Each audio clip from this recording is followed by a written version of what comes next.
আকাশ বদলাতে শুরু করেছে, সমুদ্রের তাপমাত্রা বদলাচ্ছে, আর এরই মধ্যে ধেয়ে আসছে এক ভয়াবহ জলবায়ু সংকেত এল নিনো।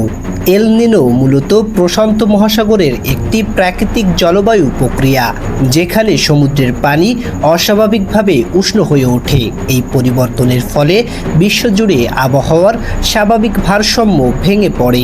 আবহাওয়া সংস্থাগুলোর তথ্য অনুযায়ী এই ঘটনা সাধারণত 3 থেকে 7 বছর পর পর দেখা দেয়। মার্কিন ক্লাইমেট প্রেডিকশন সেন্টারের পূর্বাভাস অনুযায়ী চলতি গ্রীষ্মেই এল নিনো গঠনের সম্ভাবনা প্রায় 62%।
Voice of Tiger.